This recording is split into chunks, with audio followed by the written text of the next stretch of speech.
Сайн бацхан үзэгчтэй Game Point podcast-ийн 7 хоногийн дундуурх нэгэн шин дугаар та бүхэнд хүрэхэд бэлэн болсон байна. Мэдээж NBA-гийн плей-офф эхлэх 7 хоног учраас дээрэс нь play-ийн тоглолтууд явагдаж байгаа тоглолтууд учраас бид энэ 7 хоногт 2 дугаарыг та бүхэнд хүргэж байгаа. Ер нь цаашдаа тухайн цуурлууд ер нь шийдэгж байгаа юм зүйлүүд дээр заавал 7 хоногоо хүлээгээд авах шаардлагагүйгээр бид мэдээж midweek report хийгээ явах болно. Ингээд Los Angeles Odd San Francisco-гоос ялалт та бүхэнтэй хамт байна.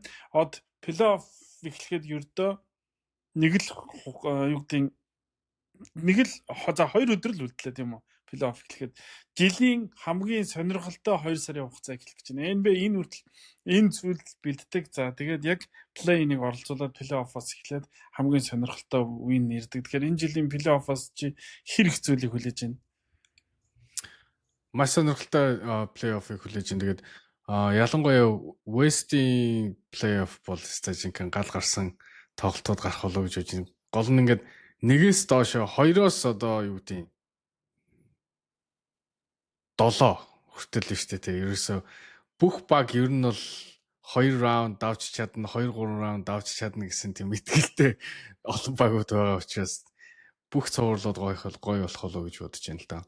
Яг үнэ наадхан дээр чинь 100% санал нэг байна. Юу гэхээр бид анх удаага баг ер нь бол ингээд NBA-гийн финалд хүрэх баг чинь 1-2 багийн хооронд ч юм уу эсвэл нэг тоотой 3-4 багийн хооронд байдаг гэсэн бол өрнөд бүсээс финалд гараад ирэх боломжтой 7 баг плей-оффт шалгарчихсан.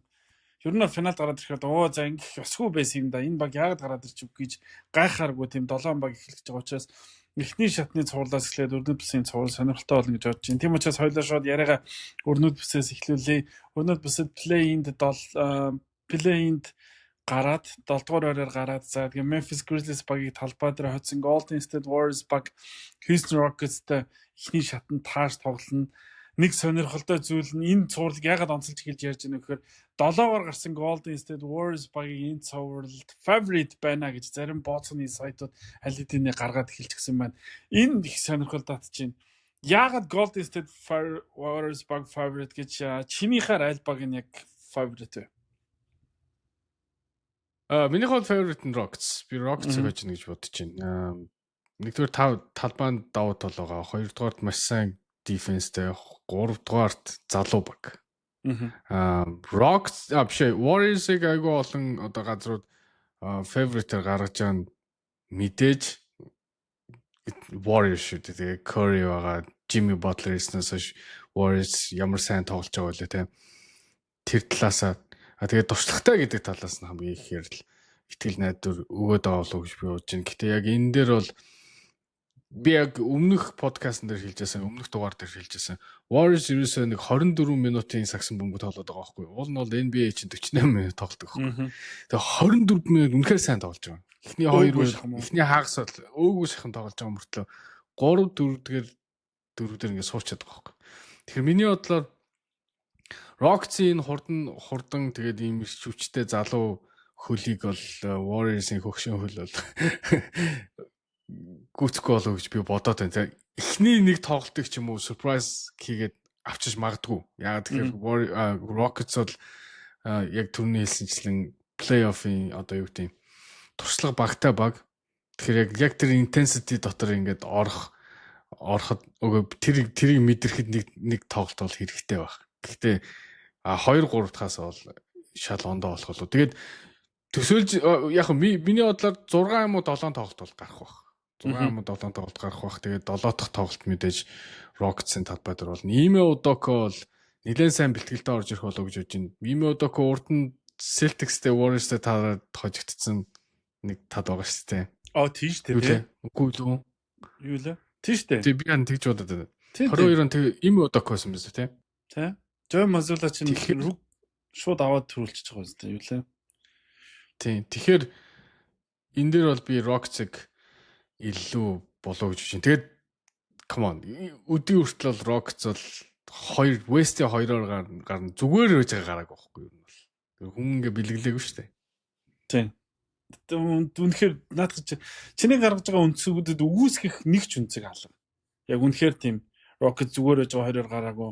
Rockets-ийн одоо хамгаалцсан Udoka туршлагатай өмнө гар финалд гараад үзсэн. Дээрээс нь Warriors-ыг хамгийн сайн мэдих тасгалж байгаалагч нэг гэвэл Udoka яа харахгүй зүүсээр тоонд нь орно. Тэгээ энэ үйлрэл тэгэхэд Houston Rockets баг Warriors-тай 5 тоглолцсон байлаа. 5 шүү. NBA-ийн багууд хоорондоо 5 тоглодог гэж би сая л мэдлээ. Энэ шинэ хуваарьаас хойш ер нь 5 тоглодог болсон байна. Энэ season tournament орсноос хойш 5 тоглодог болсон юм шиг байна. Гэхдээ миний харж байгаа үнцэг бол магадгүй би бүр харахыг хүсэж байгаа үнцэг байж болох юм. Би Rockets ялчвал гайхгүй л да бас л хоёр талтай ярих гэж байна. Яг л тэд 20-оор гарсан баг. Гэхдээ Warriors итгэх хэд хэдэн хүчин зүйл байгаа байхгүй. Нэгдүгээр чиний хэлснээр туршлага гэдэг байгаа тийм. Туршлага бол яаж ч утса хамаагүй л. Хоёрдугаар бүх одын тоглолтоос хойш Golden State Warriors багийн хамгаалалт лигтэй нэгт байгаа байхгүй. Бүх одын тоглолтоос хойш. Ойлгож байгаа. Тэгэхээр бүх одын тоглолтоос хойш жинхэнэ улирал эхэлдэг гэдэг бол энэ бүх одын тоглолтоос хойш яа харахгүй юу шилдэг нь байлаа. Golden State Warriors. Тэгэхэд Houston Rockets-ийн хамгаалалт бүх одын тоглолтоос хойш лигтэй 13 дугаар орнд явж байгаа байхгүй. Яг энэ хоёр баг л тулах гээд байгаа шүү дээ. Эндгээр нэг ялгаа. Яг бол Golden State Warriors-ийн хамгаалалт энэ дээр давуу тал өгч байна. Хоёрдугаарт Jalen Green тогтвортой байж чаддгүй. Jalen Green нэг тоглолтод 30 он авдаг, дараагийн тоглолтод 3 он авчвал бити гайхаар. Энэ бол Jalen Green. Тийм учраас Jalen Green хэрвээ Houston Rockets ялахыг хүсэж байгаа бол энэ цуврал Jalen Green тоглолт болгонд орой болгон 25-аас дээш он авах зайлшгүй шаардлагатай. Тэгжээж Houston Rockets баг хож. 3 дугаарт Steve Kerr бол чөтгөр штэ. Чөтгөр. Алферын шингүүний энэ хөлийн ажиллагаа хамгаалтын сул тал дээр Steve Kerr үнэхээр хүсснээрээ тоглож чаддаг. Тийм учраас яг ингээд тоглолт чинь оноод хинцүү орлоо гэж бодоход туршлага нь байна, дүүн банд гингүүд хамгаалтын сул талтай баг нь чинь миний харж байгаагаар Houston Rockets арай илүү байхгүй. За Jalen Green-ийг суулгах чи гэж боддог. Тэгэнгүүт Алферын шингүүнийг олзож аваад товтлоод байдаг. Шингүүнийг суулгаад Jalen Green-ийг байлгах чи гэхээр Jalen Green-ийн эсрэг авч товтлоод байдаг юм зовлонтой даваа талтай. Тэр чинь ингээд нэг тааруулахад амархан штэ заслаан дуудаал. Тийм учраас би Warriors-ыг энэ зүйл дээр илүүрэх болов гэж харж байна. Гэхдээ эхний тоглолтоос их зүйл харагдах байх. Ямар ч байсан энэ цуврал тун сонирхолтой болно гэдэгт л итгэлтэй. Би нэг гоё маруулах уу? Гэхдээ миний ерөөсөө төсөөлж байгаагүй статууд байл л дээ. Энэ бол best offense гэж байгаа байхгүй. 4 сарын 15-ны байдлаар 4 сарын 15-ны гэж ерөөсөө 2 хоног өмнө те. NBA-д best offensive lineup гэж байгаа байхгүй. За хамгийн шилдэг тоглохны шүү дээ. 5-т. Тэнгүүтэй шүү дээ. Миний ерөөсөө төсөөлж байгаагүй зүйл гарч ирсэн бэл. Хамгийн нэгдүгээрт нь шүү дээ. Offensive in lineup одоо Timberwolves-ийн lineup. За яг гол нь шүү дээ. Rockets-ыг би ерөөсөө за хамгаалцдаг гэсэн мөртлөө offense дээр дутуу гэж би боддог байсан байхгүй.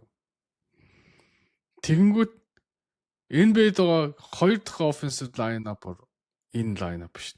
Amen Thompson, Jalen Green, Dillon Brooks, Tari Eason, Sengun. Аимшигт. Наач юм бол амар үзүүлэлт. Сонирмоо. Энэ одоо яг энэ best энэ дээр айгүй олон юу явах бол байх л та. Гэхдээ миний бодлоор Sengun-ыг 5 дээр ашиглана, тим олон удаа ашиглана гэж би бодохгүй. Хин ер нь бол Sengun сүүлийн үед 4 дээр тоглохоор айгүй ашигтай тоглоод байна. Steven Adams-ыг хараад одоо энэ удаа айгүй сайн ашиглах болов гэж бодож байна. Түрүүний Memphis Warriors-ийн тоглолтын дээр бол яг жижиг 5-ын үүдээс бол Zach-ийг ашиглахаар ер нь бол нэлээд одоо юу гэдэг тооны харьцааг ойрхон болгоод нэлээд ашигтай ашигласан шүү. Тэгээд жоохон Zach-ийн туршлага тудсан болохоос ер нь бол барыг аваад залангаал алдсан шүү дээ. Тэгэхээр энэ Steven Adams бол Zach-ийн шиг биш. Нурууны өндрийг бол маш сайн ашиглах болов гэж. Самбарт бол нэлээд одоо юу Warriors бол нэлээд зовоох болов гэж бодож байна. Тэгээд нөгөө мэддэг мэхээ Green ашиглах нь яах нь. Сонирхолтой л. Ялчгүй Warriors намхан баг. Houston Rockets эсрэгээр өндөр баг. Саяны давталгааны 5-ыг энэ Tari Eason, Amen Thompson, Dillon Brooks 3 талбай дээр байхаар Houston Rockets-ийн хамгаалалт энэ баг нөгөө үзүүлэлтээрээ бас хамгийн шилдэгүүд энийг байх гэж би бодож байна. Яг саяных дээр Jalen Green-ийн орон Dillon Brooks байхыг үсэхгүй. Гэхдээ зүгээр яг эндээс ингээ харахад Houston Rockets-ийн хамгаалтыг үнэхээр хүндэлмээр. Яа гэх юм бол эдэнд супер хамгаалдаг 3 залуу байгаа шүү дээ. Amen Thompson, Tyrese, Dillon Brooks-ыг 3-т нэрлээ. Гэтэл Dillon Brooks ямар сайн хамгаалагч үлээ те. Тэгэхээр хамгаалт бол сайн. Хамгийн гол миний нэг од сайн онцлоод байгаа юм. Jalen Green юу хоёрын л юу байхгүй. Шингүүн хоёрын хамгаалтын сул тал байхгүй. Хэрвээ энийг Warriors асгалж чадахгүй бол уучлаарай тэдэнд боломж бол байхгүй. Энийг ашиглаад тоглолт болгон дээр энийг нь сул тал болгоод шингүүний минутыг бага байлгаад те. Jalen Green-ийг ингээд сэлгэн суулгаад ингээд байх юм бол Houston Rockets хамгаална л үстэй. Warriors яаж ч гал оноогоо аваад шүү дээ. Тэгээ хожчих юм цуврал байгаа болов гэж хувьдаа хараад байна. Тэгээд хоёр тоглолтын эхний хоёр тоглолтоос аль нэгийг нь Warriors авчих юм бол энэ цуврал цаашаа сонирхолтойгоор үргэлжлэх байхаа гэж харж байна. Нэг сонирхолтой статистик харсан. Jonathan Kuminga Houston Rockets-ийн эсрэг энэ үйлрэлд 21 оноо дундчилсан юм байна. Jonathan Kuminga. Энэ тоглогч Warriors-ийн сүүлийн хоёр тоглолтод байгаагүй штэ. Rotation байгаагүй. Одоо харин Steve Kerr ашиглах юм уу яах юм уу? Тэгээд Jonathan Kuminga талбай дээр гараагүй эхний тоглолтынхаа дараачаар зааланд ганцаараа үлдээж шийдсэн. Тэрний дараа Steve Kerr Jonathan Kuminga-тай ярилцсан уу гэсэн чинь үгүй гэд маш тавчхан би бас энийг хийхгүй хэлэх зүгтэлтэй үгүй гэд. Тэгж хариулсан мэт. Тэгээд энд бол ийм уур амьсгалтайгаар Warriors орж байгаа нь бас нэг тийм сайн зүйл биш баха.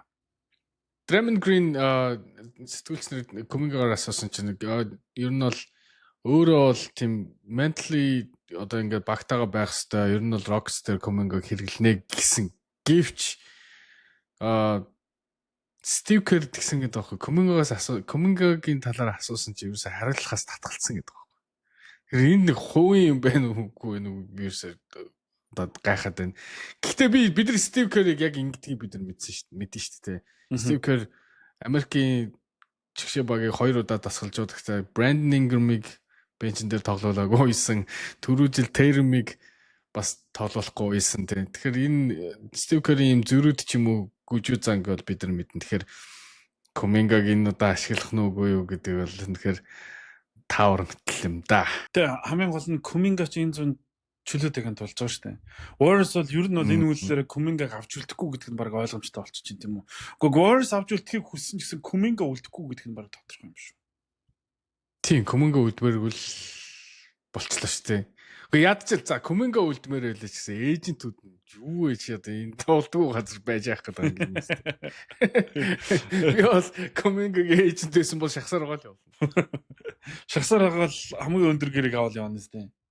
Kuminga-д гэрээ болгох цаг баг зөндөө байгаа шүү дээ. Charlotte, Brooklyn. Одоо энэ сэргэн босголт руу орж байгаа бүх багууд, бүх одоо Detroit одоо юу гэдэг salary дээр тийм cap space дээр юу байгаа бүх багууд л жоохон Warriors-ийн юугаар наадаг шүү дээ.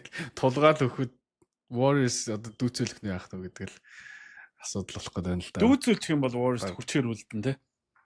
Тэг хүчээр үлдэн. Тий. Тэгэхээр ямар ч гэсэн Kuminga-гийн нөхцөл байдал энэ плей-оффын хажуугаар бол Warriors-ийн анхаарлыг нэлээх татах тийм үйл явдал яхаарахгүй болж байна. Тэгээд Houston Rockets, Golden State Warriors багуудын цуврал бодож удаан үргэлжлэх байж магадгүй. Гэхдээ би зүгээр нэг зүйлийг бодлоораа. Би өнгөрсөн жилүүдэд Lakers play-ин тоглож байгаа play-нийг арай гэж харгалж гарч ирэл амар ингээл дэврүүн боддог байсан байхгүй. За одоо энэ ингээд энтэй таарчвал. Тэгээ тэр болгоно ер нь бол play-инээс гарч исэн баг бол play-инээс гарч исэн баг байдаг юм аа гэдгийг ойлгоод улирал дуустдаг байсан л та.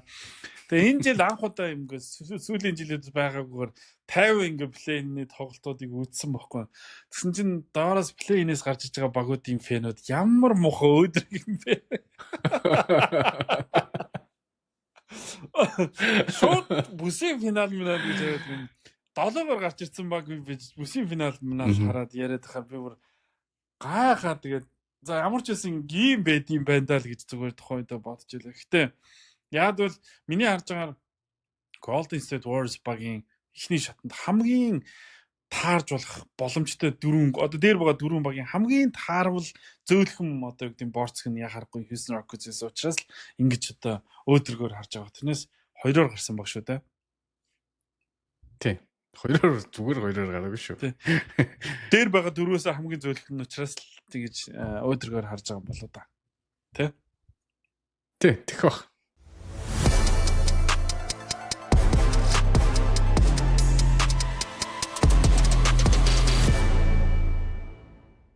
Бидний дараагийн ярих цуурлал өрнөд бүсийн 3 болон 6 гарсан Minnesota Timberwolves Los Angeles Lakers багуудын цуврал цуврал мэдээж амжилтаар илүү Lakers-ийн талбай болох Crypto.com арена дэглэн за цувралцсан ялах магадлал цуурлын favorite баг буюу ялах магадaltaй багаар Boston компани бүгдээрээ Lakers-ыг нэрлэж байна. За энэ дээр Anthony Davis уучлаарай Anthony Edwards-аас сэтгүүлчид асуусан чинь надад таалагдж байна гэж хэлсэн байгаа. Гэтэ од баг ESPN-ийн 8 экспертүүд 8 болоо Lakers төгсөн байсан.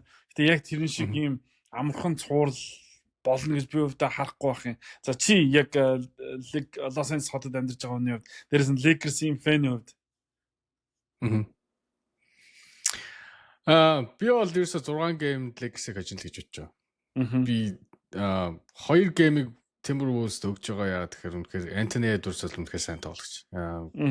Яаж галзуурч магадгүй тоглогч байхгүй. Тэгэхээр энэ 2 гейм бол галзуурах баха. Тэгээ бусднууд би итгэхгүй байгаа. Яг гоо зарим хүмүүс ингээд Lakers-ийн сул тал бол ингээд өндөр бишээ small ball тоглодог. Тэгээд Timberwolves Rudy Gobert байгаа гэдэг аахгүй. Яг ясам дээр Rudy Gobert тус болохоос илүү ус болно гэж би бодоод байгаа. Хамгийн одоо юу гэдэг юм хамгийн сул тал нь харин болох болов гэж бодод байна л да. Тэгэхээр Lakers-ийн одоо хэрэгжүүлэх тактик бол хамгийн түрүүнд Rudy Gobert-ыг суулгаж одоо нөгөө force нөгөө Timberwolves-ыг small ball тоглуулна. Small ball тоглуулах юм бол хамгаалтан дээр тийм байх айгаадах зүйл бол бид нар бол Lakers-д байхгүй гэж боддог байхгүй. Тэгээд ер нь бол тактик бол Anthony Edwards бүх авч болох бүх оноог нь өвдгөр нөгөөд бусдынгийн одоо хязгаарлаж тоглох болов гэж би миний хувьд бодож байна. Тэгээд би түрүүний яасан статик бас дахиад харуулъя. За хамгийн best offensive lineup биш тэ одоо яг одоогийн байдлаар бол Anthony Edwards Timberwolves энэ lineup баг. Anthony Edwards, DiVincenzo, Alexander Nickeil Alexander-Walker. Тэгээд JJ тэгээд Naz Reid. Энэ цуврал дээр шүү дээ. Naz Reid харин өстой X factor Timberwolves-ын зүгээр X factor байж магадгүй.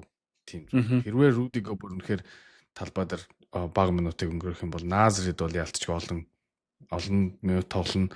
Тэгээд хэнийг бодвол одоо Randle-ыг бодвол харин найдвартай шийддэг бас тоглолцдог болов гэж бодож байна. Randle ч бас л тийм inconsistent хүн шүү дээ. Тийм Randle. Гэхдээ одоо за яг Lakers-ийн талаар би ярина. Minnesota Timberwolves нэгдүгээр Anthony Edwards ямар супер формтой байгаа л энэ үлрэл. Тэгээд 3 онооны шидэлтээр лигийг тэргүүллээ шүү дээ. Хамгийн залуудаа тэргүүлсэн тоглогч боллоо. Хоёрт Anthony Edwards дээр давхар хамгаалт ирэнгүүд Anthony Edwards гаргаад тэгэнгүүт эргэн тойр ингэ шидэгчэд байгаа шүү. Nickeil Alexander-Walker, Mike Conley, Naz Reid бүгд шидэгчэд байгаа. Donte DiVincenzo. Энд чинь өөрөө Minnesota Timberwolves багийн саяны давталгаа угаас хамгийн супер нь болохыг ингээд энэ статистик батлан харуулад байна шүү дээ. Тэнгүүд Naz Reid ч өөрөө самбарт өндөр хүн. Тэгэхээр нэг би тийм юу гарахгүй л гэж бодоод байгаа байхгүй юу? Rudy Gobert-ийг суулгаад Naz Reid гараад ирэхээр нэг тийм Lakers самбарын учрыг олчиж байгаа гэж юусаа харахгүй байгаа юм. Яг бол Naz Reid өндөр Julius Randle байгаад байгаа учраас. Тэнгүүд Minnesota Timberwolves багийн хамгаалт бас тийм нэг дутуу үнд байна ш. Mike Conley сайн хамгаалттай тоглож гэдэг бид угаасаа мэднэ. Энэ дээр Jaden McDaniels сайн хамгаалагч. Тэгэнгүүт энэ дээр Nickeil Alexander-Walker маш сайн хамгаалагч. Anthony Edwards өөрөө сайн хамгаалагч. Rudy Gobert, Julius Randle энэ баг ерөөсөө Naz Reid тэр нь хамгаалт нь муу гэж хэлэх юм бол би Donte DiVincenzo-г хэлнэ. Гэхдээ Donte DiVincenzo-гийн хамгаалт боцноос тийм муу биш үү. Тэгэхээр маш сайн хамгаалттай баг, сайн гурваас шиддэг баг, дээрэс нь маш өндөр баг, Lakers багс small ball тоглож байгаа баг шүү дээ. Ийм баг бэлэн байна. Дээрэс нь лидертэй. Лидер нь Anthony Edwards бүр маргаангүй. Хоёр дахь лидертэй. За хоёр дахь лидер нь Julius Randle гэж явах болох л да. Гэтэ зүгээр тийм. Тэнгүүд яаж намхан тоглож байгаа Lakers энэ багийг ялах юм бэ? Яаж ийм favorite болоод байна? Намхан тоглож байгаа үгүй харин би Naz Reid-ийг бол угаасаа тэгж Naz Reid хэрвээ Rudy Gobert-ийг суулгаа Naz Reid-ийг гаргаж ирэх юм бол ер нь бол би тэр өндрөөр бол нэг тийм ялгаа гарна гэж би бодохгүй байна. Lakers бас бас ч тийм жижигхэн биш шүү дээ. Ер нь бол Austin Reeves-ийг тооцох юм бол Luka Doncic том, LeBron том, Rui том. Тэгээд Dorian Finney-Smith орж ирнэ. Тэгэхээр ингээд хараад яг ясам дээр бүр нэг тийм айхтар жижигхэн биш байхгүй. Тэгэхээр самбарт бол бид Rudy Gobert-ийг ингээд суулгачих юм бол ер нь самбарт тэгж айхтар юу ялгаа гарна гэж би бол бодохгүй. Тэгээд JJ хин Randle-ийн хувьд бол угаасаа тэгээд мэдгүй надад бол юу нөгөө юу гэдэг алдааны асуудал их ордог. Тэгээд inconsistent шийддэг гэдэг. Randle бол нэг тэр айхтар ялгаа гаргахаар тоглогч бол гэж би бодохгүй. Зүгээр Nazrid-ийн оноо авах чадвараар жоохон нөгөө талбайг ингээд стретч хийж өгөөд хинд Anthony Edwards орох боломж харгийг гаргах болов гэж бодчих. Rudy Gobert-с илүү. Эргээд Lakers-тэй шүү дээ. Offense тоглох 3 хүн байна. Яг ясам дээр шүү дээ. За Luka дээр хин очих юм. LeBron дээр хин очих юм. За тэр хоёр хамгийн сайн хоёр хамгаалагч нь тэр хоёрыг хамгаалах гэхэд Austin Reeves-ийг хамгаалах. За бачим. Jake McDaniels хамгаалъя. Nickel Alexander Walker хамгаалъя. Тэгээд Anthony Edwards өөрөө Austin Reeves дээр очие. За тэгвэл Austin Reeves идэж байна. Anthony Edwards биер илэрхгүй гэж юм. Гүү уучлаарай. Anthony Edwards Austin Reeves-ийг хаана гэж би бодох. Яг хязгаарлах л та. Гэхдээ бол уучлаарай. Гэхдээ тэгээд Luka дээр нэг хүн хамгаалах юм уу? За тэгвэл тэгэл уучлаарай шүү дээ бас. Харин Luka ингэж юм гэсэн нөгөө JJ Redick хэвлэлийн багаар Lakers-ийн бэлтгэл дээрээс хэвлэлийн багаар л Luka өөрийг нь хамгаалж чадах хүн дэлхий дээр байхгүй гэж бодож байгаа гэсэн байлоо тий. Өөрийг нь тэгээд чинь нэг хүн хамгаалж чадахгүй гэдгийг л илэрхийлээд байгаа байхгүй тий. Тийм. Чи нэг хүн хамгаалж чадахгүй яалч үгүй чинь багаараа тоглох хэрэгтэй болно. Тэгээд тэр дондор бол оноо авах болсон хүмүүс. Тэгээд Lakers-ийн line-up хамгийн ашигтай line-up биш үү тий. Austin Reeves, Luka, Dorian Finney-Smith, Rui, LeBron-ийн 5 байгаа байхгүй. Тэгээд яг энэ 5-т гарах юм бол энэ 5 хамгийн их минут тоглодог 5 шүү дээ гэж байгаа. Тийм. Тэгэхээр тэрэн дээр бол хариулт олох бол нэлийн хэцүү дээ. Тийм үү? Гэхдээ зүгээр өнөөдөр ESPN NBA төдий нэвтрүүлгээр Brian Windhorst хэлчихлээ. Lakers мэдээж ингээд сайн тоглож байгаа. Гэхдээ Lakers-ийн зорилго бол одоо юу гэдэг Lakers нөгөө Luka-г авсан ч гэсэн амар том 8 байсан ч гэсэн дараагийн 8 дээр бүтлгүүтсэн шүү дээ. Mark Williams-ыг авсан. Хэрвээ нуруу дутаад эхлэн. Тэгээ хэрвээ Mark Williams-ыг авсан бол Lakers энэ жил аврагын төлөө дайрна гэд нүүр бордыг хэмнэлээ зогсож явах боломжтой юм баг байсан гэж одоо Brian Windhorst хэлчихлээ. Тэгэхээр Lakers-ийн зорилго бол энэ жил төрүүлэх биш харин зүгээр 900 тэр нурууныхаа дутуу байдлыг нөхөөд ирэх жил илүү аврагын төлөө дайрвал гэж зүгээр ярьжсэн. Гэхдээ надад тэгж харагдахгүй байгаа байхгүй. LeBron одоо 40-тэй ирэх жил 41-тэй байхгүй. Тэгээд LeBron одоо хараа LeBron-ыг энэ жил бид нэр ингээд нөгөө өмнө нь хийж чаддаггүй байсан эсвэл өмнө нь хийж чаддаг байсан зүйлүүдээ хийж чадгаа байлаа. Эсвэл гараас нь ингээд бөмбөг нь ингээд өөрт нь 100% захирагдгаа болцсон үед бас байгаад байна шүү дээ. Ингээ бөмбөг залангууд хөл дээр нойгоор авчдаг ч юм уу төрнөө өрөөд. Яалтчгүй ингээд нэг юм насны нөгөө нэг сигналууд харглаад эхэлж байгаад LeBron-ы угаасаа хоног тоологж байгаа гэдгийг өөрөө ч хэлсэн шүү дээ. Тийм байхад Lakers ирэх жилийг энэ 100 бүрэлдэхүүнээс сайжирчаад ирэх жил рүү дайрна гэж хүлээхгүй зүгээр энэ жил оролдоод үзэх л байх гэж бодчих. LeBron гол. Тэгсээ түрүү ингээд плей-оффд ороод ирсэн. 3-аар ороод ирсэн. Тэгэд чинь бүх юмаа дайслаад үцхээс өөр арга байхгүй уусаа тийм үстэй.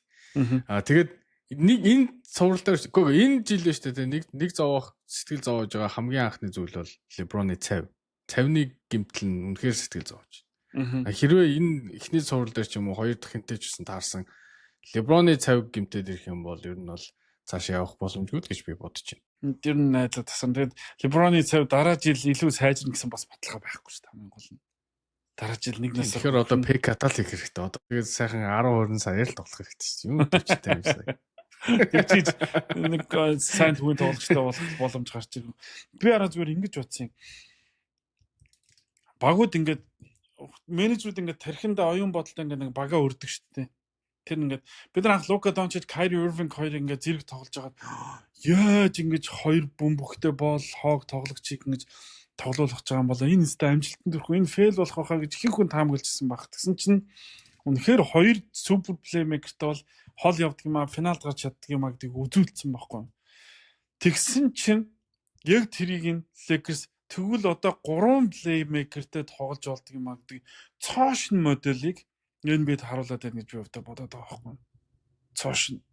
Тэр нэг мэдээж Boston Celtics, Jaylen Brown, Jason Tatum, Derek White байна гэж ярих л байх л та. Гэхдээ Derek White бол уг нь бол арай өөр юутай орж ирээд тэгээ одоо бол ингээд баг бөмбөг эзэмшил төр найруулгын тэнцвэржээд ирсэн байгаа штэ. Тэрнээс уг нь бол анхтаа өөрөөсөө яг ингэж анхнаасаа ингэж 3 плеймейкертэйгээр өрж байгаа бага өрж байгаа анхны тохиолдолд нь тэгэхээр Lakers бас шинэ жишгийг тогтоох гээд байна уу даа л гэж би харж байна. Тэгэхээр тэдний тогтоож байгаа жишг хэр хоол хүрэх нөө хамтдаа харъя. Ямар ч бас нэг сонирхолтой мэдээлэл гарсан байсан. Clippers бэлтгэл дээр Никола Йокичийн оронд хэнийг байрлуулж байгаа гэсэн чинь Бен Симмонсыг тоглуулж байгаа гэсэн. Lakers болохоор Anthony Edwards-ийн оронд Shake Milton, Bronny James хоёрыг бэлтгэл дээр ашиглаж байгаа гэсэн. Эдгээр тоглогчид бол ер нь ашиглагдахгүй тоглогч нар л гэсэн үг. Ер нь талбай дээр хийг ажиллагүй гэсэн үг. Өрсөлдөгчийн дүр Google-ний дүр тоглоод нэхэр чинь Бен Симмонс бол бараг ашиглагдахгүй л гэсэн үг болж. Shake Milton, Bronny James хоёр бол ойлгомжтой бараг ашиглагдахгүй байгаа хоёр да. Тэгэхээр бас л сонирхолтой финалийн цуврал уучлаарай плей-оффын цуврал болох ч байгаа. Тэгээд 3-аар гарсан Lakers-ийн талбай дээр энэ цуврал эхэлнэ. Тийм талбай илүү бас Lakers байна л да. Тийм бас том давдаа шүү. Lakers-ийн Тэр нь бол талбай хамгийн сайн тоглож байгаа баг гэдэг. Тийм 7 хүртэл явахгүй л хэрэгтэй. Нэг хөгшүүнтэй багч хэцүү ба шүү дээ. Гэтэ хоёулаа энэ цувралыг ярих цаашдаа зөндөө хугацаа гарах хаа. Би бол тэгж бодож байна. Тэглэх яах вэ? Энэ бол JJ Redick-ийн бас нэг маш том одоо шалгалт. Энэ жилийн шалгалт. Дээрээс нь бас rookie тасгалжуулагчтай байгаа шүү дээ. Rookie тасгалжуулагчтай байгаа. За яг тоглогчийн хувьд бол rookie биш, тасгалжуулагчийн хувьд бол rookie. Нэр Марцнаас JJ Redick энэ үйлрэлд орж ирээд багийнхандаа зорилго хэлээд за энэ үйлрэлд 50 ажил аваад 3-аар гарыг гэдэг зорилгыг тавьсан гэсэн. Тэгээд Lakers 50 ажил авсан. Өрнөд бүстэй 3-аар гарсан. Тэгэхээр rookie тасгалжуулагч эхний жилдээ өөрхөн тэр одоо зорилгыг маш өндөр тавьсан гэсэн чинь тэр өндөр зорилгодоо хэдийн хурцгсан байгаа байдлаас одоо харагдаж байна да. Тон сонирхолтой цуврал бид энэ талаар нэлээд ярих байхаа.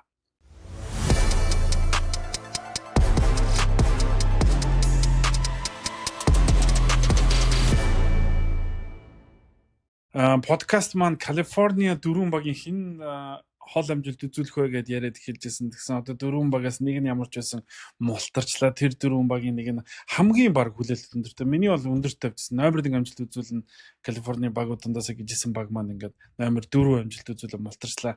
Өчигдөр тэд плей-ины тоглолтод Dallas Mavericks багт хожигдсан. Одоо тэр тоглолт яг юу болчихвоо? Sacramento Kings баг тэгж тоглох ёстой баг мөн билүү? Би ихтэй үзег үнэнгээл. Би тэг оноог нь хараад юу вэ? 100 оноо алтна гэдэг чинь тэгээд угаасаа ямар ч тийм тэмцэл үзүүлээгүй гэсэн үг юм болов гэж бодсон. Чин одоо плей-ин чинь нөгөө өхөөс их үзэж байгаа шүү дээ тий. Тэгэхэд тим тоглолтын дээр 120 оноо алтна гэдэг бол миний бодлоор угаасаа хинж одоо юу яагааг ач холбогдол үгүй юм болов уу гэж. Окей, тэмцэл өгж байгаа. Demar DeRozan, Zach LaVine бүгдээрээ хийдгээ хийсэн. Гэхдээ тэд юу хийж чадаагүй гэхээр Далласаараа Lively, Anthony Davis, PG Washington гэж гарч ирээд ингээд тоглолцохоор AD тэр тундчээстэй бүр бандаа мэрхсэн. Тэгээд бүр аимшигтай өндөр болчиход тэнд дээрээс Далласын самбар тоглосон зөө. Хамгаалтан дээр Далласын бөмбөрг авдаг, довтлогон дээр Далласын дээгүүр ингээд нэгэндээ нэгээр хаяад ахаар тэнд Sacramento Kings-ийн дээгүүр сагсан бөмбөг тоглосоор ба тэр тоглолт болсон. Тэгээд би яг тэр тоглолтыг харчаад Даллас энэ дээр нэг 100 ганц 2 зүйлээ өөрчлөө ороод ирэх юм бол Kyrie нэг сард ирнгээд найдаж ин гэсэн мэлээ шүү дээ. Тэр нь ирчих юм бол Даллас ирэх жил бас тооцоонд байгаа юм байшгүй л гэж бодсон да. Тэгтээ Dante Exum ирсэн байл шүү дээ. Уул нь бол Dante Exum чинь юу season out гэчихгүй л үү? Харин Dante Exum өчтөр тоглосон. Би харин тэр хайлт харсан чинь гараанд холбогчгүй ихлээр тэгээд Dante Exum сэлгэнээс тоглосон шүү. Өстө сонирхолтой тоглосон ч гэсэн гээд. За тэр яг Sacramento Kings баг өчтөр тэгээд тоглолт хожигдчаад эн чинь нэг юу яадаг да. Ингээд маргаашсан ч юм уу. Ингээд менежер халдаг. Тоглолт дууснаас ердөө ганц цагийн дараа шууд менежер алсан. Тэрхий менежер. Энэ бол одоо нэгдүгürt багийн эзэн тэнд их ундууд суудсан одоо юу гэдэг ургар царайтай суудсан гарч ирээд уураа барьж чаддгүй халчгүй эсвэл Sacramento Kings багийг плей-оффд оруулна гэсэн амлалтыг ерөнхий менежер нь өгсөн байсан юм болов. Энэ талаар ер нь ямар мэдээлэл байна? Өнөөдөр шууд дараагийнх нь хүнийг сонгочлоо. Scott Perry гэдэг. Тэгэхээр энэ бол аль хэдийн угаасаа ямар ч үр дүнд энэ сизон дууссан, энэ улирал дууссан халах нь тодорхой байсан болов гэж бодож байна. Тэгээд хамгийн гол халах шалтгаан нь миний бодлоор De'Aaron Fox-ыг явуулсан одоо тэр дийлийг хийж чадаагүйд нь буруу өгсөн болов гэж би бодож байна. De'Aaron Fox-ыг явуулсан. Тэг явуулсан. Одоо De'Aaron Fox-ыг extension-ыг өгч чадаагүй байхгүй.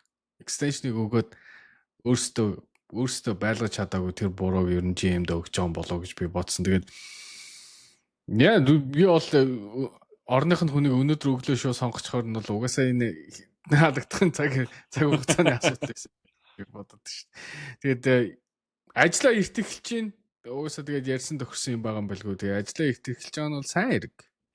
Тэгээд шинээр авсан Scott Perry бол Detroit Pistons ажиллаж байсан, Seattle Supersonics, Orlando Magic, тэгээд Sacramento Kings бас 17 онд ажилласан байна. Хамгийн сүүлд New York Knicks 23 он хүртэл ажилласан. Тэгээд хийсэн ажил нь гэх юм бол Detroit Pistons 2000-аас 2007 онд ажиллаж байхдаа нэг удаа авраг болсон мэдээж 2004 оны Detroit Pistons-ийн авраг. Тэгээд 2 удаа final-д очсон. Seattle Supersonics байхдаа Kevin Durant-ыг драфтлсан. Orlando Magic байхдаа Dwight Howard-ийн трейдинг хийсэн. Бишээ Dwight Howard явсны дараа Victor Oladipo, Aaron Gordon, Elfrid Payton гэдэг энэ тоглогч нарыг авч ирсэн. Kings байхдаа De'Aaron Fox-ыг бас авч ирсэн юм байна шүү дээ. Ер нь бол тэгж ихлүүлсэн хүн юм байна. Уулын франчайз. Тэгээд сүүлд Knicks байхдаа мэдээж RJ Barrett, Quickly, Mitchell Robinson, Jalen Brunson-ыг бас багтаа авчихсан. Тэгээ ингээ хараад хахаар ер нь бол бас ч нэх муу GM бол биш байгаа. Баг босгоод байт юм байна тий. Тэгээ бусад багуудтай ер нь бол хийж исэн зүйл байгаа. Тэгээд Sacramento Kings өмнө ажиллаж исэн болоод өмнө ажиллаж байсныг харахад бол тэгээ овнрууд ч гэсэн бас итгэлтэй байна. Итгэл хүлээлгэж байгаа байх гэж би бодож байна. Тэгээд энэ зүүн хийх ажил зөндөө их байна. Тэгээ Sabonis сая хэлсэн мэл шүү дээ. Энэ зүүн бидэд хамгийн их хэрэгтэй зүйл бол point guard байна гэдэг. Холбон тоглох хэрэгтэй байна гэсэн. Тэгээд хамгийн түрүүнд холбон тогтогчийн ажил гарах болов гэж бодож байна. Гэхдээ Sacramento Kings багийн ирээдүйг санаа. Одоо De'Aaron Fox, DeMar DeRozan, Zach LaVine хоёр бүтэлтэй зүйл болохгүй гэдгийг ингээ хоёр дахь баг дээр туршиж штэ. Нэг нь Chicago Bulls, ингээ Sacramento Kings. Хоёр дахь баг дээр туршаад плей-офф гүйлдэж чинь тийм үү. Энэ бол одоо энэ хоёр нийлээд гандлага нийлэхгүй гэдгийг бүр ингээ тод томроо харуулад байхад энэ хоёрыг ингээ авцаа. Энэ хоёр дахиад Zach LaVine жилийн 48-9 саяын гэрээт дахиад 2 жил байгаа. DeMar DeRozan жилийн 25 сая гэрээтэй дахиад 2 жил байгаа. Энэ дээр Domantas Sabonis дахиад 3 жилийн гэрээтэй, Jonas Valanciunas дахиад 2 жилийн гэрээтэй, Malik Monk дахиад 3 жилийн гэрээтэй. Энэ бүрэлдэхүүн ерөөхдөө бол мүд задрахгүй юм бүрэлдэхүүн байхгүй. Гэхдээ энэ бүрэлдэхүүн ялахгүй юм байна гэдгийг харагдаж байна. Гэтэл энэ зүүн дээрэс нь Keegan Murray гэрээ өгөх хэрэгтэй болно. Sacramento Kings буруу одоо бага буруу босгосон. Тэгээ байж бол хамгийн үнэтэй зүйлээ сая De'Aaron Fox-ыг өгөө явуулсан. Бусд нь бол одоо ингээд задрахад гайхаад ахаар зүйлгүй баг. Тэгэхээр Sacramento Kings-ийн энэ зүүн нэлээд амаргүй байх болов гэж бодож байна. Дээрэс нь Domantas Sabonis өнөө маргааш хөө багийнхаа удирдлагуудаа уулзаад цаашдаа яах чиглэлийг нь харна гэж байгаа. Тэгээ тэр чиглэл дээрээс нэг зүйлийг сонсоод хэрвээ таалагдахгүй тэгээ солилцоонд орох хүсэлт гаргаж бас магадгүй баг. Тийм үү? Тийш дээ, магадгүй. Тэгэхээр энэ баг ерөөсөө 10 хэдэн жилийн дараа плей-оффд эргэж ирчээ тэр бага 2 жил барьж чадсангүй л гэж ойлгож болохоор шүү дээ. Тэгэхээр ингээд front officer ямар тийм хэрэгтэй вэ? Баг босгоход ямар их хэрэгтэй вэ? GM гэдэг одоо энэ оронтоо тий ямар их чухал вэ гэдгийг бид нар харж штэ. Зөвхөн тоглогч нар Bulls-ийн талигач өмнөх GM юу ч гэсэн одоо юу гэдэг front office ч гэсэн авраг авах нөлөөлт юм уу гэдэг хин дадлуулсан байдаг ш. Michael Jordan дадлуулсан байдаг штэ. Одоо тэгээ үнэн л байгаа. Үгүй одоо тэгээ бодохоор тэр хөрхи ингээд үнэн зүйл хийснийхээ төлөө бүх фэнүүд дадлуулсан. Зөвхөн Jordan эсрэг талд гарцсан учраас тий. Аим шиг та. Тэр Sacramento Kings ямар ч байсан тун адал явдалтай аяллаа эхлүүлж энэ тэгээд улирал нь дуусаад цагийн дараа менежер хална гэдэг бол үнэхээр супер яарсан шийдвэр боллоо л гэж хэлмээр гомда цаг багтаахгүй ядаж маргааш нь байж бол тэр чинь хараа хүн халж ийн гэдгээ зарлж ийн чинь тэр чинь орой тоглолт дуусаад өчтөр 9 үлээ оройны 22 цагт зарлж байгаа шүү дээ Монголын цагаар. Энд Монголын цагаар гин энд оройны 10 PM-д зарлж байгаа шүү дээ. Тэр оройны 10 хармааргүй байсан юм байгаа зүгээр тариг ин. Тэгэхээр бүр гахаад тийсч болоогүй багтаа маргаашийг хүртэл гэж бодсон чинь маргааш нэмээ зарлах гад Scott Perry тэгтээ туршлагатай менежер. Гэхдээ Sacramento Kings-ийн хувьд шүү дээ. Овнор нь хитрхийг оролцоод байна миний бодлоор. Ер нь бол овнорууд нь хитрхийг оролцсон баг ер нь бол нэг амжилт үзүүлээд байдаг шүү дээ. Одоо ингээ хараад тахаар шүү дээ. Яг ингээд GM-дээ Scott тэр President of Basketball Operation гэдэг хүмүүстэй л хамаг одоо юу гэдэг мэдлийг өгөөд за ингээ та нар ингээ наадхаа ингээ явуулаа гэх юм бол ер нь бол яг ингээ төлөвлөгөөтэй ажил болоод байгаа хэрэг. Тэгэхгүй овнор нь голоор норж ирэл тоглогч нартайгаа хувийн харилцаа үүсгээл ингээл нэг хитрхи их найслал нэгэнд нь ингээд ондоо хандаал ингээд ирэхээр ерөөсөө энэ баг ерөөсөө цаашаа явахгүй байгаа байхгүй. Яг л да Magic Johnson бишээ Lakers дээр шүү дээ ерөөсөө хин бүх эрх мэдлэг гартаа авахаас наан бол зү бүр ян зүр юм болсон шүү дээ санаж байна. Rob Pelinka бүх зүйлийг гартаа авахаас гадна тих бүх ингээд оролцоод ингээд ороод тахаар эн чинь яг ингээд баг болж чадахгүй байдаг. Байх хүн бүх хүн баяраа. Matt Ishbia гэдэг хүн бас тэнд бол бодоо болгож шээ. Өнөөдөр Budenholzer-ыг бүрстээ пресс конференс дээр бүр бодоо болгосон. Юу гэсэн? Бид нар ер нь бол бид нар бол Масак юу гэсэн ростер гэсэн 36 хожил авахаас хамаагүй илүү ростерыг өгсөн Budenholzer чадаагүй. Гээл шууд бүх бурууг бол Budenholzer дээр өгчил шээ. Гэх мэтчлэн ингээд овнрууд нь ингээд ороод ирэхээр эн чинь баг чинь ингээд цааш явахгүй байдаг. Нөгөөрөө сая нөгөө овнрууд гэснээс Dallas Mavericks-ийн шинэ эзэн Dumont лөө Озолог гэж нэрийн яачлаа. Шинэ эзэн сая нэг Nick Harrison гүйцэтгэх захиралтайгаа хамт хэвлэлийн урал зарласан юм байлаа шүү дээ. Тэгээ хэвлэлийн урал зарлага сэтгүүлчд яваад очсон чинь нөгөө ингээд сонгогдсон сэтгүүлчд гэж байгаа. ESPN-ийн тэр Dallas Tribune тэр ингээд сонгогдсон сэтгүүлч. Тэ яваадсан чинь камер зөвшөөрөхгүй, камер оруулахгүй, гар утасны бичлэг зөвшөөрөхгүй. Одоо ер нь юуж бичүүлэхгүй гээд. Тэгээ яагаад хэрвээ ингэж юм бичүүлэхгүй ингэхгүйсэн бол хэвлэлийн урал зарлах яахсан гэсэн зангаагүй уулзалт болсон юм шиг байна. Зангаагүй уулзалт гэдэг нь нэгсдэ чөлөөтэй ярьлаа. Гэтэ тэрийг хэвлэлийн урал гэж нэрлэдэг байгаа. Тэгээ яагаад ийм зүйл болсон юм бэ гэсэн чинь Nico Harrison гүйцэтгэх захиралтайгаа нийлээд хурал зарлсан чинь зарлцсан хонь багийн эзэнд юмд үз наатах бойл гэсэн юм шиг л. Тэгээд уулзалт нөгөө микрофонго камерг болсон юм шиг байна лээ. Гүр фейлдэж болох одоо бүх талаар л Dallas Mavericks бол фейлдэж байна даа бас энэ дээр л. Тэгээ өнөөдөр бас нэг гоё юм болсон. Pat McAfee-гийн шоунд LeBron сүүлд ордог дээр шүү дээ. Adam Silver орсон. What? Adam Silver шүү дээ. Тэгээд тэгсэн чинь ингэ хэлсэн бохоо. Ингээд рейтинг ингээд унжээснаа. Улирлын дундуур ингээд өссөн. Бүр огцсон өссөн. Тэгээ юу нөлөөлсөн бэ гэсэн чинь яг мэдээж өмнө нь унсан нь болохоор NFL-ийн season одоо MLB-гийн season давхцсан. Дээрээс нь ерөнхийлөгчийн сонгуул болсон гэсэн гээд ер нь бол рейтинг унахад нөлөөсөө олон юм байгаа. Тэгээд өсгөд юу нөлөөсөн бэ гэсэн чинь мэнэр олон юм ингээд дурдж байхдаа голоор нь энэ трейдүүд ер нь бол нөлөөцөө гэж хэлцээ. Тэгээд тэгсэн чинь сошиал одоо энэ Лукагийн тэгээ Адам Silver хийсэн байх гэдэг хуйлтааны онд итгэдэг хүмүүс улам дайраад ихсэн. Тэгээд энэ бол тааштай нилээ явах болов бодож байгаа шүү дээ. Мэнэр тэгээд нэг ам алдсан тэгээд мэдгүй жоохон буруу юм ярьчих шиг бас. Тэгтээ энэ би оролцож хийдэг солилцоо гэж юу бах тий. Энэ бидний өөрлөөс ийдсэн байхдаа л нэг солилцоо буцааж ирснээс биш. Бусдаар бол тэгж солилцоонууд оролцсон юм бол нэгэсэндээ чи хохир чи ял тэгжиж бүгдээрээ мөнгө хий гэж байгаа юм хин нэгэнд ярих утгагүй шүү дээ. Тэгэхээр тэр бол хотлоо ах яач чуцсан. За Өнөөдөр бас нэгэн сайн мэдээ гарлаа. Тэр нь юу вэ гэхээр Shams Charania мэдээлэлд Milwaukee Bucks багийн холбоон тоглогч бүх одоо Damian Lillard-ыг эмчнэр контакттай бэлтгэл хийж болно гэсэндээ зөвшөөрлөгсөн байна. Цусны бүлэгнэл өвчин онцлогдсноос хойш ердөөний 3-7 хоног хүрэхгүй хугацааны дараа Damian Lillard ингээ багийнхаа бэлтгэлд оролцож эхлэхийг зөвшөөрсөн нь Milwaukee Bucks-ийн хувьд бол маш том гэрэл гэгээтэй мэдээ болчлоо гэж харж байна. Гэхдээ эхний тоглолтод бол оролцохгүй, магадгүй 2 дахь тоглолтоос 3 дахь тоглолтоос оролцох юм шиг байна, тийм үү?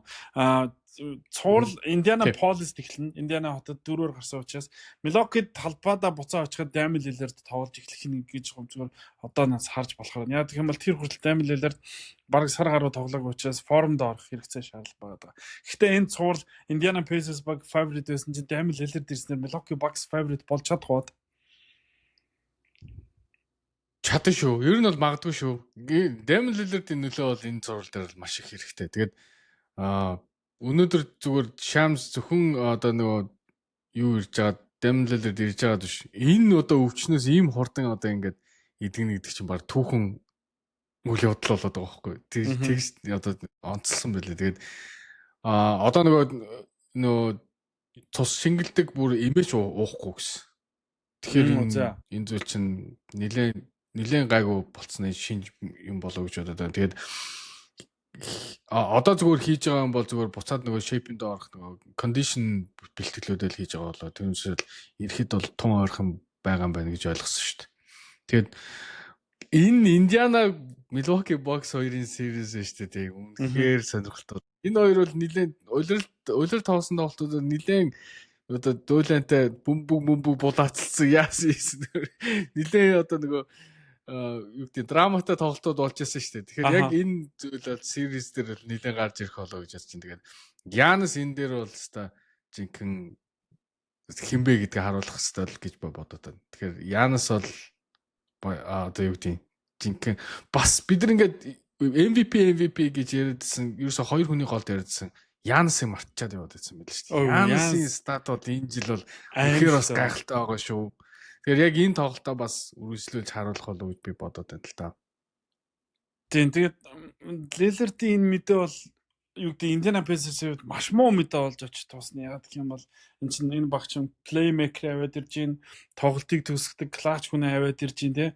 Дээрээс нэг 30 оноогоо аваад ирж гин. Ерөөсө бүх талаараа муу мэдээ байхгүй. Тэгээд би зүгээр ингэж бодоодсэн юм.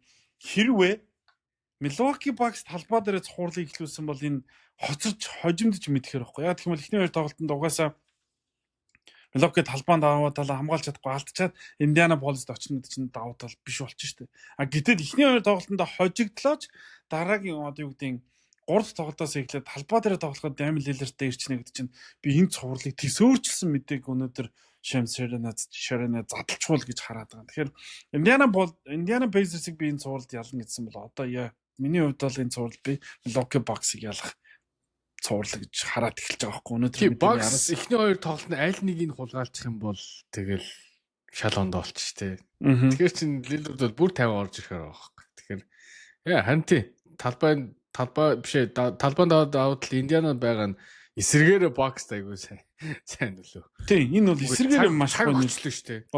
Тийм Damian Lillard буцаж орж ирэх цаг өгч байгаа. Хугацаа өгч. Энэ Lillard-ийн гэмтэл яагаад ингэж хурд идсэн цус бүлгэнэх гэдэг чинь нэгдүгээр нэг очоод нэгсэндээ цус бүглэрсэн л одоо байсан юм байл үү мэдэхгүй байна одоо цус бүлгэнэх гэж ямар. Гэтэ зүгээр нэгдүгээр жижигхэн байсан юм шиг байна. Хоёрдугаарт эмчлэхийг эрт зөв оновчтой хэлсний л одоо үр дүн юм одоо тийм. Говья. Тийм. Тэг бол энэ бол Азтай. Би ч тэр үзэж яхад Юданаас хааслаа юм гэжсэн байхгүй цус бүлэгнэх гэдэг талаар бол зөндөө сонсчихсон. Юданаас хааслаа бүр сайн сонсгох. Яа гэх юм бол тэрнээс нь болж багийн анд Крис Боршн зодог тавилж илаа шүү дээ шууд. Тэг энэ бол ноцтой гэдэг. Тэгээд би бол эхний шатанд ирж тоглож байгаагаар харахгүй байна гэж хэлээд 24 цаг болоог хахад энэ мэдээ цацгаж гин гэдэг бол ийм л гинтийн зүйл өнөөдрийн Damian Lillard-ийн мэдээ таслаа. Тэгэхээр энэ цувралыг илүү сонирхолтой болгож байгаа. Тэгэхээр өрнөд бүст эхний шатанд ер нь сонирхолтой уучлаарай дорнод бүст хоёр л цуврал байгаа гэж миний хувьд хараад байгаа. Тэрний нэг нь энэ байсан. Тэгсэн чинь Damian Lillard ирснээр бүр сонирхолтой болчлоо даа гэж харж байна да. Тэглээ.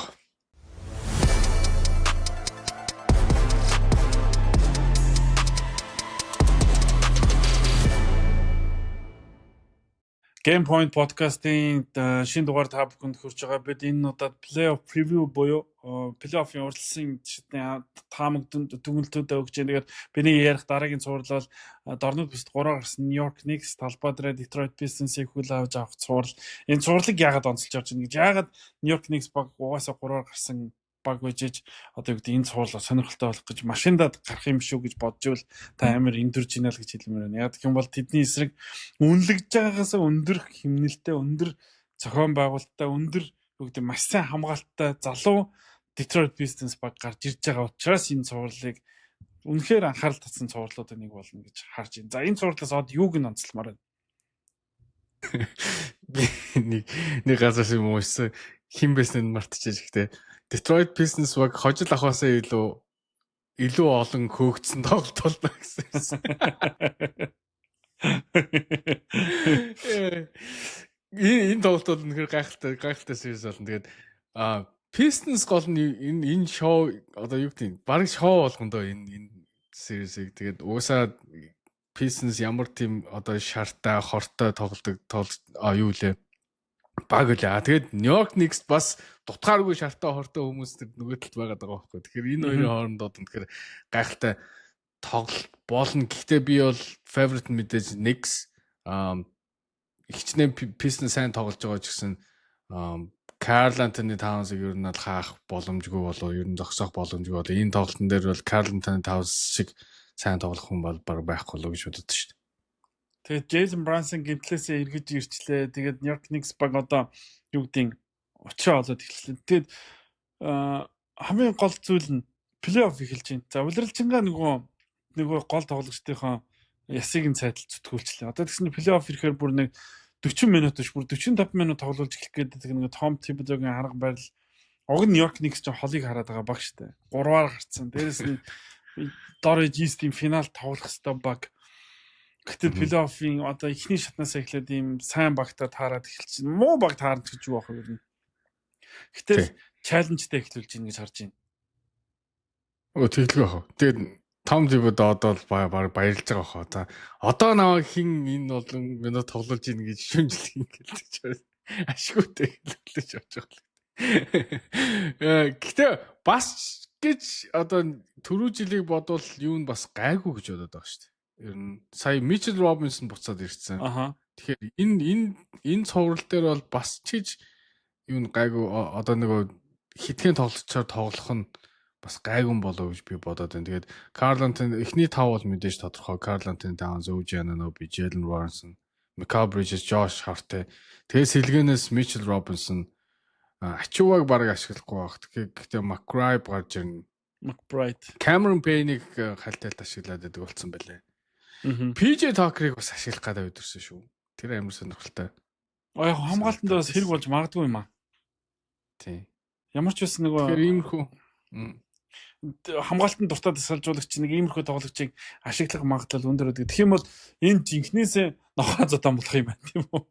PJ Tucker орж ирэх сагс тоглохгүй шүү дээ. PJ Tucker орж ирэх WWE юм уу эсвэл бүхэл болгоно шүү дээ. Тэгээд тэр юу л бол юу хийхэд бэлэн байгаа Zia Stewart тэгээд залуу байгаа. Тэр бол үнэхээр psycho гар шүү. Тэгээд LeBron-ыг зодох гэж бүтэн талбай дээр цусаа гойжуулаг хөөдөг хүн энэ бед байхгүй шүү дээ. Тэгээд Zia Stewart LeBron хамаагүй байхгүй Zia Stewart-д. Тэгэхээр хинтэж гатнууд руу зөрүүлэхэд бэлэн байна. Сая угаасаа Detroit Pistons баг одоо Bad Boys иргэн ирж байгаа юм да. Minnesota Timberwolves багта нудраг зөрүүлсэн. Сүүлийн жилүүд байгаагүй томоохон олон тоглогчийг хамарсан зодон гаргасан. Энэ цувар дээр тим гарахыг бол үгүйсэхгүй байх уу. Тэр нь харин зүгээр хин тохиролтой тосох вэ гэхээр New York Knicks л тохиролтой тосно. Нөгөө зүйл хаалдах зүйлгүй баг шүү дээ. Тэглээ хаа. Тэгээд энэ одоо Pistons-ыг харахаар ер нь бол яг ингээд харахаар бол сайн тоглогч зөндөө байгаа. Гэхдээ яг юун дээр хамгаалалт бас тийм юу байхгүй юм шиг санагдаад байна шүү. Хангалттай. Найдвартай шүү. New York Knicks-ийг зогсоох тий. Яг энэ Tobias Harris, Malik Beasley эдгээр бол нөгөө нэг ингээд туршлага авчираад багууд энэ Pistons баг NBA-ийн түүхэнд анх удаа өнгөрсөн удирлынхаа хожлыг 3 нугалсан баг болсон шүү дээ. Энэ бол 44 хожлоос анх удаа. 3 нугсан түүхэнд энэ бол тэдний авчирсан нөлөө байхгүй. Яг плей-оффд ялдаг хэмжээний тоглож идэгвэл тэгвэл ягаад Хобай Сайрсыг Филадельфия 76 баг явуулна гэж хэрэг плей-оффд ялдаг тоглож байсан бол ялдаггүй л байхгүй. 30 саяыг авчаад бас л 1 оноо авдаг Брэдли би шиг л нөхөр байхгүй. Тийм учраас уусаа энэ цуврал зүгээр гоё тэр талаараа ингээд файтинг талаасаа сонирхолтой байна. Тэрнээс энэ цуврал бол ялагч нь угаасаа Нью-Йорк Никс. Тэгээд Джейлен Брансон одоо гимтлээс яг эргэж ирж таарж байгаа нь бас азтай Нью-Йорк Никс явж. Тэгээд дараагийн учраа нь юу вэ Нью-Йорк Никс? Дараа нь юутай таарах вэ? Бостон Селтикс шүү дээ. Бостон Селтикс шүү дээ. Бостон Селтикс шүү дээ. Шууд оохонд хэлцэн. Бостон Орландо хоёрын цуурлын яг шүү дээ. Тэгтээ зүгээр аварга хамгаалж байгаа баг бол тийм өндөр ингэж яригдах хэмжээний өндөр одоо үнэлэмжтэй байх хэрэгтэй байна. Тэгээд дээрэс нь би бол Орландо Мэжикийг сайн хамгаалттай, сайн хоёр лидертэй гэхдээ Бостны хэмжээнд бол дүүцэх баг хараахан болоог байгаа гэдгийг 2-7 гэдэг амжилтч харуулж байна. Хараад Бостон Селтикс шүү дээ. Доогор байгаа багуудаас хамгийн таарж болохооргүй багтайгаа таарч чамж санагдаад байгаа шүү дээ. Яг бүр ингээд нуруу атлетик чанаруудын ингээд харангууд яг ингээд ижлэхэн багтайгаа таардаг байхгүй. Тэгээ би сая сүүлд Атланта Хокстой тоглож байгаа тоглолтыг хараад тэр нөгөө Банкеро Франц Вагнер хоёр л үнэхээр бүр ингээд волейбол тоглоос урчжээ бүр ингээд урд нь хүн байгааг тоохгүй тоглож ирлээ шүү дээ. Тийм амар тоглож ирлээ шүү. Тэгэхээр яг энэ intensity нь бол Boston Celtics-ийг бол хөрхэн зоох л болоо гэж бодож байна. Өчтөр тэгээд дээрээс нь Black гэдэг залууд яаж тоглоод байгаа юм бэ? Тэр чинь rookie зүйлээ 2 дахь жилийн зүр шийдэж хэлсэн ш тоглолтыг. Тэгэхээр мэдээж залуу баг гоё гарч иж байгаа баг. Гэхдээ аваргууд штэ. Аваргууд дээрээс нь бодлогын уур чадвараар хамаагүй илүү тийм баг учраас Орландо Мэжик зүгээр сайн Орландо Мэжик бол сайн өрсөлдөөд байх гэхдээ Бостон Селтикс бол оноогоор амархан оноо тал дээр арай баг. Амархан тасраад байх холуулагч хувьдаа харж байна. Энэ цуврал. За энэ дорнод ус бол юм байна. За нэгээр гарсан Cleveland Cavaliers багийн өрсөлдөгчд одоо хараахан тодорхой байгаад байгаа. За буцаад өрнөд бүс дээр очие. Энэ бол бид хамгийн сүүлд үлдээж байгаа подкастын хамгийн төгсгөлд үлдээж байгаа гэдэг маань онцлогтой зүгээр тааруулж байгаа юм биш. Энэ бол хамгийн супер цуврал. Энэ цувралд favorite баг гэж байхгүй. Ягаад гэх юм бол энэ цуврал тийм л тэнцүү өрсөлдөөнтэй цуврал болно. Энэ бол 4-оор гарсан Denver Nuggets, 5-аар гарсан Los Angeles Clippers багуудын цуврал болно. За энэ цуврал гэхдээ асуумаар санагдаад байна. Од чинийхаар аль баг ялах вэ?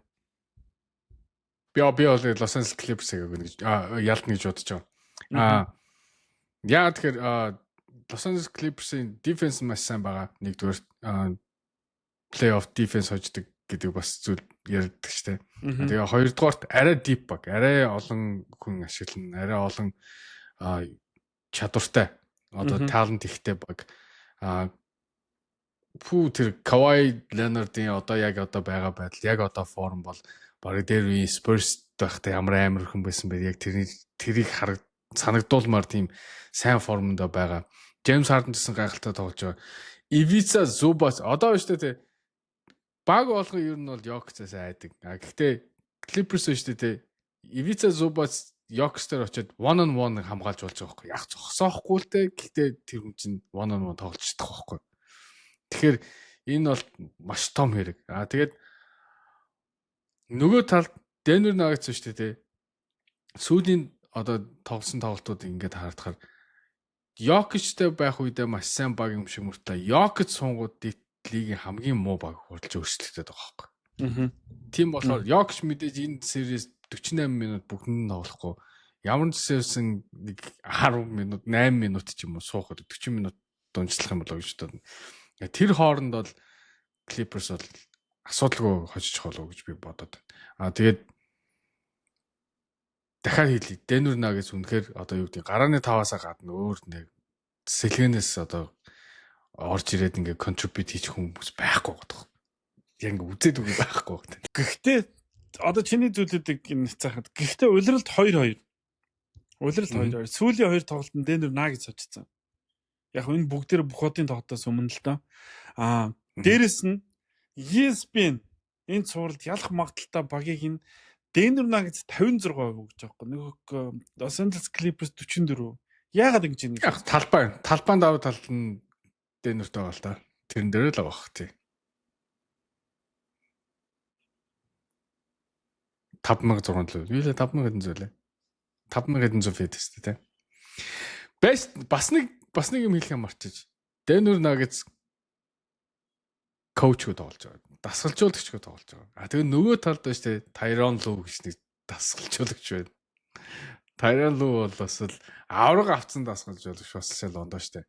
Тэгэхээр яг энэ тал дээр яг плей-офф дээр штэ те нэг зүйл маш хэрэгтэй байдаг мэдээж дасгалжуулагч ажил. Яаж шатар нүүх вэ? Яаж хизээ тайм аут дуудах вэ? Хизээ хэнийг сэлэх вэ? Яах вэ? Ийх вэ гэдэг энэ тоглолтууд аюу их байдаг болохоор яг энэ зүйл бол дутагдана гэдгийг бол би мэдчихээн гэж яасаа шиг. Гэхдээ би тэгж бодож байна.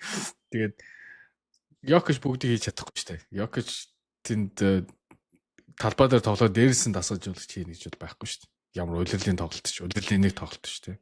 Бүх хотын тоглолтоос хойш Los Angeles Clippers багийн хамгаалалт лигтээ 6 бичиж байгаа. 7-д бичиж байгаа. Тэд бүх хотын тоглолтоос хойш 28 тоглолтонд ердөө 9 хожигдсан. Дээрээс нь 8 дараалаад маш амаргүй өрсөлдөгч нарыг ялаад плей-оффд орчихсон. Форум үнэхээр сайн байгаа. Дээрээс нь Kawhi Leonard 19 онд авраг авснаас хойш 6 жилийн хугацаанд анх удаага супер Kawhi Leonard эргэж ирсэн байлээ.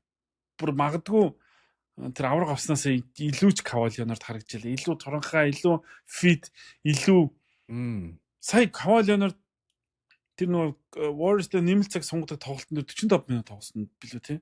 Тэр чинь юу гэхээр минутын хязгаарлалт байхгүй Kawhi цоо үе ирүүл гэдгийг харуулж байгаа байхгүй юу? Өнөөдөр Patrick Beverly подкаст дээр хиний Kawhi Leonard-ийн бичсэн текстийг уншиж өгчлээ. Тэгээд тэгсэн чинь Kawhi Leonard би ингээд энэ сизныг ингээд ирүүл дуусгаж байгаадаа би үнэхээр баяртай байна гэсэн мэл. Тэгэхээр энэ сүүлийн хэдэн жил юусээ Kawhi Leonard ирүүл байгаа уу? Гэтэл энэ жил ирүүл байна. Тэгэхээр бид нар Clippers гэдэг баг бол энэ плей-оффт бол нэлээд дээгүүр явах болов гэж бодож байна. Тэгэд эхний учраа нь Denver, дараагийн учраа нь OKC болчих гээд л байл та. Нэг хэцүү. Айгүй хоёр амир хэцүү учраатай л таарад байна л та. Тий. Одоо би ингээд Denver favorite би одоо шинэ би хувьд миний хувьд нэг үзэл бодлоо шүү дээ. Би бас ингээд Denver-ийг энэ цуврал давуу талтай мэдээж Jamal Murray эргэж ирсэн одоо сайн мэдээ байгаа. Тийм учраас two man game явчихад яалтчгүй энэ хоёрын цуврал бол энэ хоёрын дүү бол юугүй. Гэхдээ энэ бид Nikola Jokic-ийг хэн хамгийн сайн хамгаалдаг вэ гэхээр биеийн өгөгдлөөр Ivica Zubac Nikola Jokic-т яг таарад идэх байхгүй. Бийдүүлдэггүй. Тэгээд очоо мөрөхөөр нь хойш алхдаггүй. Европ бас нөгөө нэг Балканы хойгийн хэд учраас суур сайсаа ясны бүтэц юм өөр байгаа даа штэ. Тийм учраас нөгөө нэг тийм яалтчгүй бий байгаа даа байхгүй. Дээрээс Nikola Jokic-ийг лигт одоо хамгийн сайн хамгаалдаг хүмүүсийн нэг Ivica Zubac. Тэнгүүтээ энэ үлрэлт 1000 самбараас мөнгө авсан цоор ганц тоглогч. Самбартаа найддаг. Бид нэр prime time дээр буюу карьерийн хамгийн оргилын амжилтыг үзүүлж байгаа Ivica Zubac-ийн тухай яриад байгаа байхгүй. Яагаад Zubac-ийг Zubac-аас болж ялна гэж яагаад Zubac-ийг онцлоо? Үгүй зүгээр л нөгөө багийн хамгийн шилдэг тоглогч, лигийн хамгийн шилдэг тоглогч байгаа учраас тэр хүнийг жоохон ч гэсэн удаашруулах, тэр хүн дээр дабл тим хийж бусад нь боломж олохгүй байх боломж байгаа учраас тэн дээр нүүдэлтэлнэ. Плей-офф тартаа яг энэ харандааны хэмжээ шиг иймхэн зайд зогсох зайгаа өөрчлөхөд л цуврал өөрчлөгддөг. Скаутууд ажиглаад энд зогсоод байна, энд зогсоо гэхэд л тэндээс цуврал өөрчлөгддөг. Тэнд хүн байхгүйсэн ч нэг ийшээ нэг 10 сая ийшээ зогсож байгаа гэхэд юм өөрчлөгддөг учраас энэ бол маш том өөрчлөлтийг бий болгоод. Дээрэс нь энэ бол одоо хоёлоо яжсан Пол Жоржийг ингээд авч үлдээгүй, Пол Жоржид Clippers ингээд мөнгө санал болгоогүй. Одоо Clippers-ийн удирдлага зөв шийдвэр гаргасан шалтгааныг бид олж харж штэ. Kawhi Leonard яалчгүй багийн номер 1 байна. James Harden-д илүү тоглох орон зайг нөхөнд бол Пол Жорж угаасаа авч үлдээе гээгүй юм байна. Тэгээд энэ баг зөв замдаа орж. James Harden-ы плеймейкерийн төвшөнд Kawhi энэ дуурал бас маш олон тоглолт үндсэн шүү дээ. Тэгэхэд Clippers энд ингээд таваар гараад ирж ингэж энэ Джеймс Харден, Ивиза Зубац хоёрын нөлөө маш их баа. Энэ дээр Норм Паулыг нэрлэмээр байна, Крис Даныг нэрлэмээр байна. Өөр зөндөө залуучууд байна. Крис Даны хамгаалт, Жамал Муригийн эсрэг бас тийм амар байхгүй л болов. Тэгэхээр би чамтай бас санал нэг байна. Clippers-ыг би хэдийгээр одоо юу гэдэг цаасан дээр өгж байгаа магадлал эсрэг талд байгаа болгож миний хувьд бол би Clippers-ийн энэ цувралд илүү баг гэж хараад. Тэгэл Clippers өстэй сүүл Denver Nuggets-тай тоглож байгаад 3-1-ээр хожиж байгаа баригдсан шүү дээ. Bubble-д. Тэгэхээр тэр түүхийн эсрэг тоглож шүү дээ бас. Тэр дасгалжуулагч одоо Milwaukee-д явж байгаа. Тэгээд дээрээс нь тэрийг байгуулсан дасгалжуулагч одоо гэртээ зурагтаар үзэж байгаа. Тэгэхээр дасгалжуулагч хүн ямар чухал вэ гэдгийг чи бид хоёр хоёулаа мэдчихэж байгаа. Тийм учраас team одоо miracle дахиж тохиохгүй байх гэж бодож байна. Гэхдээ цуул Denver хотод эхлэв шүү. Энэ ийм зүгээр ингээд аялж байгаа хүмүүс ч юм эсвэл юу зүгээр аялж байгаа биднэрт ингээд одоо чи жишээ нь Монголд очихоор мэдрэх байх л та. Тэнд очихоор ингээд магадгүй чиний даралт ихсэх байх зөө цусны даралт чи ихсэх байх. Яг бол тийм өндөр газар авчиж байгаа байхгүй. Тэнгүүд яг Америк дотроо далайн ирэг дээр хөвтөж байгаа шууд Монгол руу очиод байгаа яг зүйлэл нь тийм байхгүй. Монгол руу очиж цагт тоглоод байгаа ижлэх юм байхгүй. Тэгэхээр энэ дээр ачаал аавн ядарна гэдэг чинь тэсвэр. Манай олон улсын хэмжээний мастер Сид Баатар 100 болохоор бэлтгэлүүдээ юунд чийгээд байхгүй тэрэлж чинь бас өндөрлөг газар штэ. Тэрэлжил бэлтгэл хийсэн тэр нэг жил одоо олон улсын хэмжээний мастер асуулгуудын сэргэлэн тэр жил лиг дээр хүнд гүйцэгдэг байхгүй. Тэгэхээр өндөрлөг газар бэлтгэл хийн тоглоно гэдэг чинь яг мэрэгжлийн спортод бол асар их зүйл. Нэг удаа очиод ингээл эн чинь цуурл үргэлжлэн цуурл 6-7 тоглолт руу яваад эхлэх юм бол мэдээж давуу тал нь Denver Nuggets л байгаа. Тэр ихэж өөрөөсөө сайн мэддэг. 4-р үе болоод эхлэнгүүт л нөгөө 5280 гэдгээ ингээд эхэлдэг шүү дээ. Одоо та нар ядарч байгаа штэ гэж мессеж өгөөд эхэлдэг шүү. Тэгэхээр гоё цуурл бас болно. Гэхдээ Denver Nuggets-ийн хувьд би хожиж байгаагаар харж чадахгүй байгаа юм да. Эхний тоглолт ер нь бол ийм бид хоёрын одоо өгж байгаа зүйлс бүгдээрээ таамаг тийм үү? Эхний тоглолтын араас өөрчлөгдөж магадгүй. Яа гэвэл эхний тоглолтод хоёр багийн тасалжуулагч нар биенийхээ эсрэг одоо шатраа нүгэ тэрэн дээрээс давуу байдлыг олж авсан дараагийнхаас үргэлжлэе явна. Тэнгүүд яагаад цуурал сонирхолтой болдог? Яагаад саксомомгийн хамгийн гоё вэ гэж? Яг бол тоглолт болгонд тактикийн дулаан болдог учраас нэг тоглолтын дараа бит хоёр өөр юм. Хоёр дахь тоглолтын дараа тис өөр юм ярьсан. Гурав дахь тоглолтын дараа буцаад нэг дээрэж очих юм. Эсвэл бүр тис өөр юм яриа сууж байгаа үгүйсгүй. Яг бол энэ чинь тактикийн л тулаа. Мэргэжлийн спортын гол онцлог давуу тал нь л тэр байдаг да. Тэгээд эн чинь 7 гейм хамгийн дээдлээ 7 гейм тоглоно гэдэг чинь бас шал онд байхгүй тийм. Нэг алсны тоглолт гэдэг чинь тийм. Тэгэхээр жинхэнэ шатрын нүүдлийн тэгээд тийм учраас NBA-гийн плей-офф бол тийм одоо гоё өгдөг шүү дээ. Бус юмудаас сонирхолтой тийм. Тийм. Хамаагүй сонирхолтой. За. Плей-офф эхэлж ийн ямар ч байсан сайхан байна. Тэгээд битээр 7 хоногт 2 дугаарыг хүргээд явах болно. Тэгээд ямар ч байсан цуурлуудтай бидэнтэй хамт байгаараа. Дээрээс нь бас өөрсдийнхөө таамгийг доор үлдээгээрэй гэж хэлмээр байна. Битээр комментуудыг уншиж байгаа сонирхолтой таамгуудаас бас та бүхний таамгийг бинт хүрэх болно. Тэгээд NBA-гийн плей-офф дөнгөж эхэлж байна. Саксомомгийн хамгийн гоё үе эхэлж байна. Хамт байгаараа. Лос Анжелесоос Сан Францискогоос ялалт та бүхэнд хамт байлаа. Плей-оффын дараагийн цуурлын дугаарыг уулзлаа баяр та.